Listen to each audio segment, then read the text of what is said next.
లేవియకాండము 13వ అధ్యాయము. మరియు యెహోవా మోషే అహరోనులకు ఈలాగు సెలవిచ్చెను. ఒకని దేహ చర్మమందు వాపు గాని పక్కు గాని నిగనిగలాడు మచ్చగాని ఉండి వాని దేహ చర్మమందు కుష్టుపొడ వంటిది కనబడిన ఎడల యాజకుడైన అహరోను నొద్దకైనను యాజకులైన అతని కుమారులలో ఒకని యొద్దకైనను వాని తీసుకొని రావలెను. ఆ యాజకుడు వాని దేహ చర్మమందున్న ఆ పొడను చూడగా ఆ పొడయందలి వెంట్రుకలు తెల్లబారిన ఎడలను ఆ పొడ అతని దేహ చర్మము కంటే పల్లముగా కనబడిన ఎడలను అది కుష్టుపొడ. యాజకుడు వాని చూచి అపవిత్రుడని నిర్ణయింపవలెను. నిగనిగలాడు మచ్చ చర్మముల కంటే పల్లము కాక వాని దేహ చర్మమందు తెల్లగా కనబడిన ఎడలను దాని వెంట్రుకలు తెల్లబారకున్న ఎడలను ఆ యాజకుడు 7 దినములు ఆ పొడగల వానిని కడగా ఉంచవలెను. 7వ నాడు యాజకుడు వానిని చూడవలెను. ఆ పొడ చర్మమందు వ్యాపింపక అట్లే ఉండిన ఎడల యాజకుడు మరి 7 దినములు వాని కడగా ఉంచవలెను. 7వ నాడు యాజకుడు రెండవసారి వాని చూడవలెను. అప్పుడు ఆ పొడ చర్మమందు వ్యాపింపక అదే తీరున ఉండిన ఎడల యాజకుడు వానిని పవిత్రుడని నిర్ణయింపవలెను. అది పక్కే. వాడు తన బట్టలు ఉదుకుకొని పవిత్రుడగును. అయితే వాడు తన శుద్ధి విషయము యాజకునికి కనబడిన తరువాత ఆ పక్కు చర్మమందు విస్తారముగా వ్యాపించిన ఎడల వాడు రెండవసారి యాజకునికి కనబడవలెను. అప్పుడు ఆ పక్కు చర్మమందు వ్యాపించిన ఎడల యాజకుడు వాడు అపవిత్రుడని నిర్ణయింపవలెను. కుష్టుపొడ యొకనికి కలిగిన ఎడల యాజకుని యొద్దకు వానిని తీసుకొని రావలెను. యాజకుడు వాని చూడగా తెల్లని వాపు చర్మమందు కనబడిన ఎడలను అది వెంట్రుకలను తెల్లబారిన ఎడలను వాపులో పచ్చిమాంసము కనబడిన ఎడలను అది వాని దేహమందు పాతదైన కుష్ఠము గనుక యాజకుడు వాడు అపవిత్రుడని నిర్ణయింపవలెను. వానిని కడగా ఉంచకూడదు. వాడు అపవిత్రుడు. కుష్ఠము చర్మమందు విస్తారముగా పుట్టినప్పుడు యాజకుడు చూచినంత వరకు ఆ పొడగలవాని తల మొదలుకొని పాదముల వరకు కుష్ఠము వాని చర్మమంతయు వ్యాపించి ఉండిన ఎడల యాజకుడు వానిని చూడవలెను. ఆ కుష్ఠము వాని దేహమంతటా వ్యాపించిన ఎడల ఆ పొడగలవాడు పవిత్రుడని నిర్ణయింపవలెను. వాని ఒళ్ళంతయు తెల్లబారెను. వాడు పవిత్రుడు. అయితే వాని యొంట పచ్చిమాంసము కనబడు దినమున వాడు అపవిత్రుడు. యాజకుడు ఆ పచ్చిమాంసమును చూచి వాడు అపవిత్రుడని నిర్ణయింపవలెను. ఆ పచ్చిమాంసము అపవిత్రమే. అది కుష్ఠము. అయితే ఆ పచ్చిమాంసము ఆరి తెల్లబారిన ఎడల వాడు యాజకుని యొద్దకు రావలెను. యాజకుడు వాని చూడగా ఆ పొడ తెల్లబారిన ఎడల యాజకుడు ఆ పొడ పవిత్రమని నిర్ణయింపవలెను. వాడు పవిత్రుడు. ఒకని దేహ చర్మమందు పుండు పుట్టి మానిన తరువాత ఆ పుండుండిన చోటను తెల్లని వాపైనను తెలుపుతో కూడిన ఎరుపు రంగు గల పొడగాని నిగనిగలాడు తెల్లని పొడగాని పుట్టిన ఎడల యాజకునికి దాని కనుపరచవలెను. యాజకుడు దాని చూచినప్పుడు అతని చూపునకు అది చర్మము కంటే పల్లముగా కనబడిన ఎడలను దాని వెంట్రుకలు తెల్లబారి ఉండిన ఎడలను యాజకుడు వాడు అపవిత్రుడని నిర్ణయింపవలెను. అది ఆ పుంటి వలన పుట్టిన కుష్టుపొడ. యాజకుడు దాని చూచినప్పుడు దానిలో తెల్ల వెంట్రుకలు లేకపోయిన ఎడలను అది చర్మము కంటే పల్లము కాక కొంచెము నయముగా కనబడిన ఎడలను యాజకుడు 7 దినములు వానిని ప్రత్యేకముగా ఉంచవలెను. అది చర్మమందు విస్తారముగా వ్యాపించిన ఎడల యాజకుడు వాడు అపవిత్రుడని నిర్ణయింపవలెను. అది కుష్టుపొడ. నిగనిగలాడు పొడ వ్యాపింపక అట్లే ఉండిన ఎడల అది దద్దురు. యాజకుడు వాడు పవిత్రుడని నిర్ణయింపవలెను. దద్దురు కలిగిన దేహ చర్మమందు ఆ వాత ఎర్రగానే కాని తెల్లగానే కాని నిగనిగలాడు తెల్లని మచ్చగానే కాని ఉండిన ఎడల యాజకుడు దాన్ని చూడవలెను. నిగనిగలాడు ఆ మచ్చలోని వెంట్రుకలు తెల్లబారిన ఎడలను అది చర్మము కంటే పల్లముగా కనబడిన ఎడలను అది ఆ వాత వలన పుట్టిన కుష్టుపొడ. యాజకుడు వాడు అపవిత్రుడని నిర్ణయింపవలెను.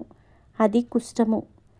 యాజకుడు దాని చూచినప్పుడు అది నిగనిగలాడు మచ్చలో తెల్లని వెంట్రుకలు లేకయే గాని చర్మము కంటే పల్లముగా నుండకయే గాని కొంత నయముగా కనబడిన ఎడల యాజకుడు 7 దినములు వానిని కడగా ఉంచవలెను.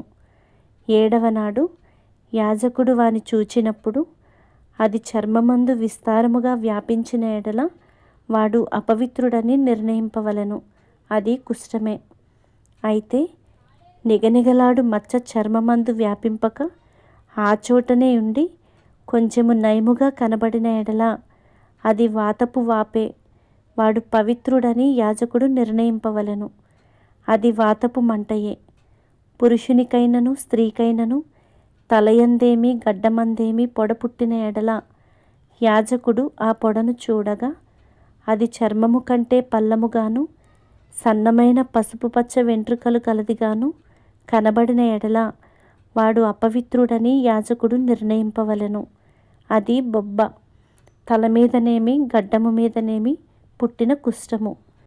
యాజకుడు ఆ బొబ్బైన పొడను చూచినప్పుడు అది చర్మము కంటే పల్లము కాని ఎడలను దానిలో నల్ల వెంట్రుకలు లేని ఎడలను యాజకుడు ఆ బొబ్బైన పొడగల వానిని 7 దినములు ప్రత్యేకముగా ఉంచవలెను.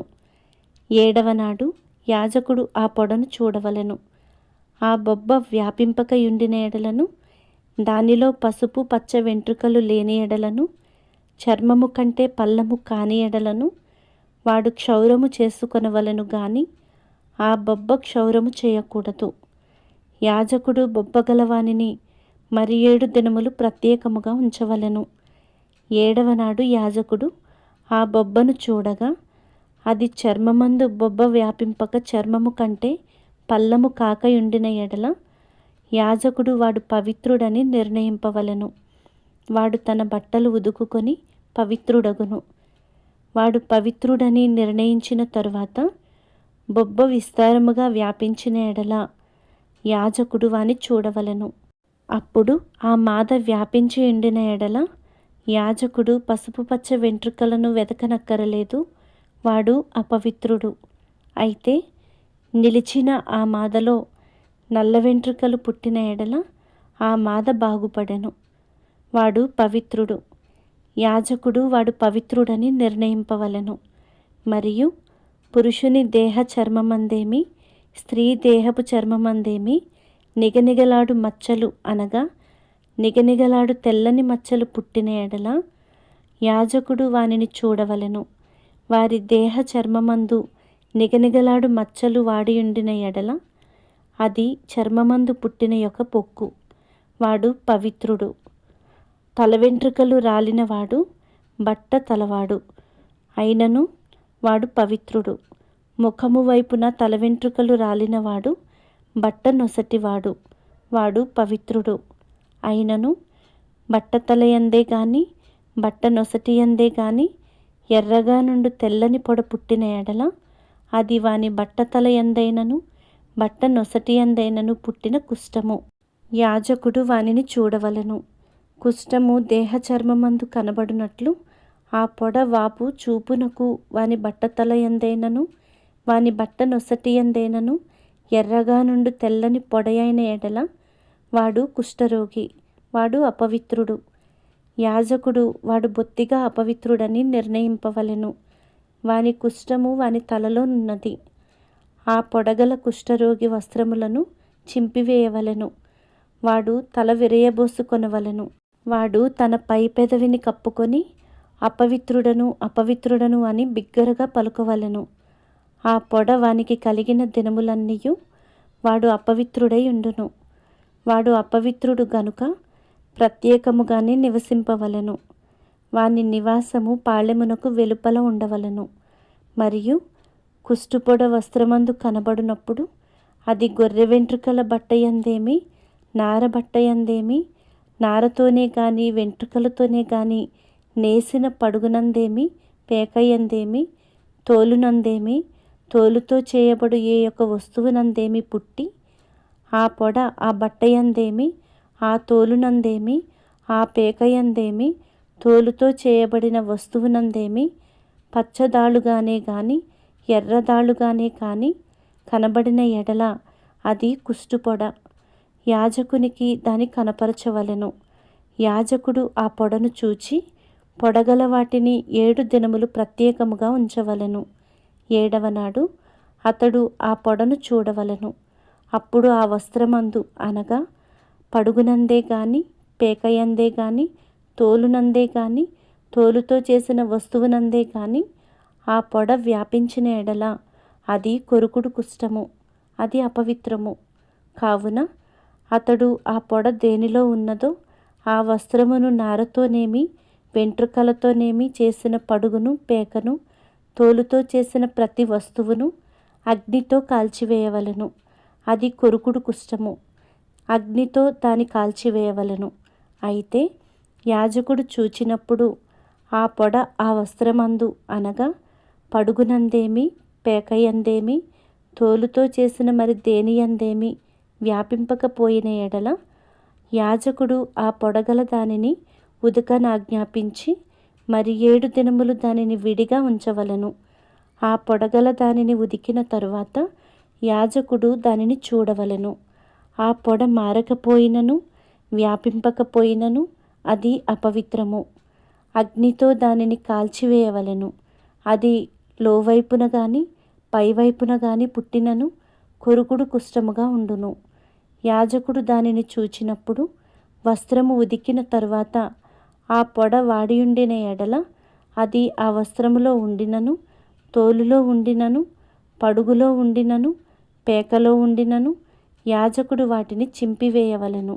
అటు తరువాత అది ఆ వస్త్రమందే గాని పడుగునందే గాని పేకయందే గాని తోలుతో చేసిన దేని అందే గాని కనబడిన ఎడల అది కొరుకుడు కుష్టము. ఆ పొడ దేనిలోనున్నదో దానిని అగ్నితో కాల్చివేయవలెను. ఏ వస్త్రమునే గాని పడుగునే గాని పేకనే గాని తోలుతో చేసిన దేనినే గాని ఉతికిన తరువాత ఆ పొడ వదిలిన ఎడల 2వ మారు దానిని ఉతకవలెను. అప్పుడు అది పవిత్రమగును. బొచ్చు బట్టయందే గాని నారబట్టయందే గాని పడుగునందే గాని పేకయందే గాని తోలు వస్తువులయందే కాని ఉండు కుష్టుపొడను గూర్చి అది పవిత్రమని అపవిత్రమని నీవు నిర్ణయింపవలసిన విధి ఇదే.